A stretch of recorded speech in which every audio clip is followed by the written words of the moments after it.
جون چقدر بلای فقط حیف که نمیشتیم ببریم کباب کنیم بخوریم.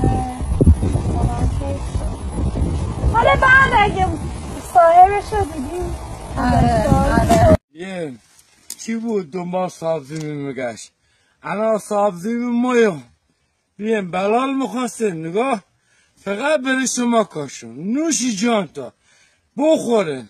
ببرن همه فقط بری شما کاشون دنبال سبزی میکشه ما سبزی مینو بیا ماشالله نگاه فقط برای تکنم کجا رفتین همینجور بودن داشتم مرس دامن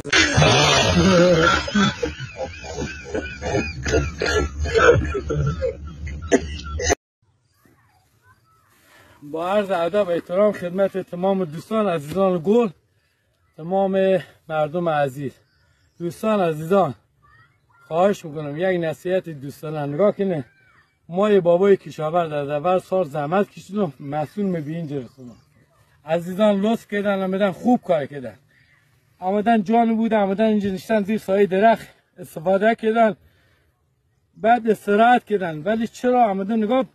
تمام اموالی که ما از اول سال زحمت کشیدیم گندمام نگاه همه تخریب کردن نگاه از هر چیز اونا بمنه خب حالا گوش کنید نگاه هر چیز رسیده ریختن یا آتش خالا نگاه این پوست و اندمنه شما نگاه این پلا آقا همین شما دارن طبیعت تخریب میکنه خواه همینا جنگ تو پلاستیک بذاره مردم اینجا نگاه کن بیا بسته ناس خدا بکلی نگاه کن اینجا اوه باید یک بسته دیگه ناس بعد نگاه کن اینجا نگاه کن اوه اینجا نگاه کنی جوان ما نوشته میزون این مگه چی داشته که میزونه کسا اوه این هر کی بوده آشو با هم جاش آورده یعنی خدا وکیلی تو بیای کار بکنی با ما کشاورز مال ما زندگی ما بیخه کنی تو بده ما همین دبره بده ما نگاه کن بده ما که الان باید نشون میده میزون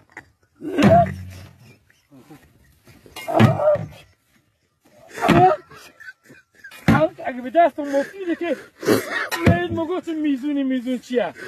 برو شانست گیری از این بعد هر کشاورزه اینا رو دید هم تو زمینش نگاه کنه با هم تخمیل هم یکی